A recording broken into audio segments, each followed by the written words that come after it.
Okay, in this video I want to show you how to construct a box plot from a set of data. And so this is the actual box plot that we're going to end up with, but I'm going to show you how you actually get there.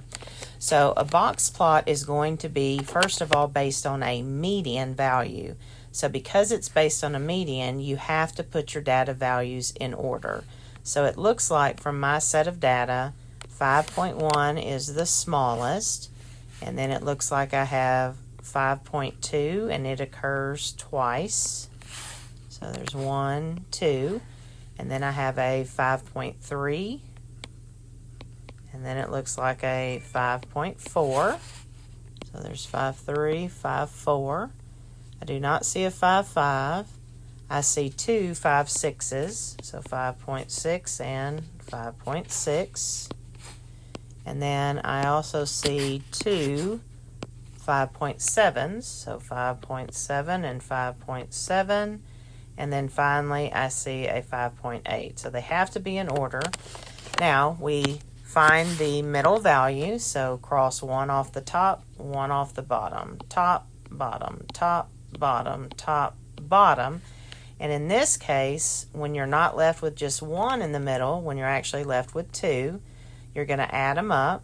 So 5.4 plus 5.6 gives me 11, and you're going to average them. And so in this case, 5.5 would be the median value of that data set. So with this box plot, I'll draw mine up here. That will be the line inside of your box. So we'll label that as 5.5, and that will be the line inside of my box. Now, at this point, you're going to split your data into two halves. And so since there were two middle values, one will go with one half of the data and one will go with the other. If you just had one middle value, then it just stays in the middle and you divide the halves around that. And so out of those two halves, you're now going to find the middle value of each half. So if I look at this top half and I take one off the top, one off the bottom, one off the top, one off the bottom, this middle value is 5.2.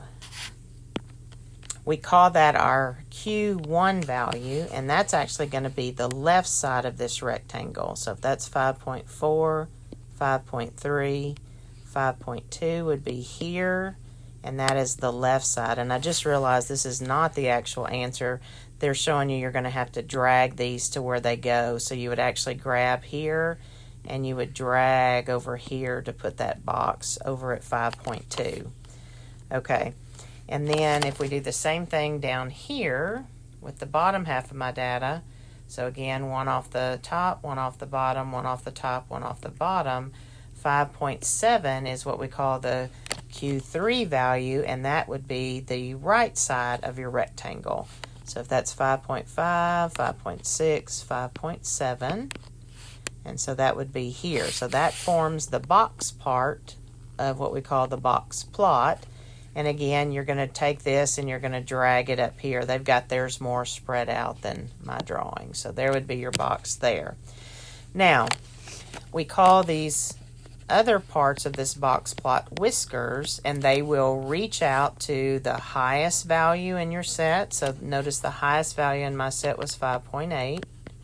So you're going to off the box draw a whisker, and then it stops there.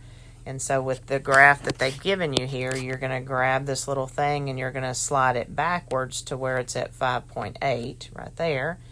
And then on the other side, you're going to take your lowest, which my lowest in this set was 5.1. So the whisker on the left side comes out and stops at 5.1, which notice it's already there on this particular graph.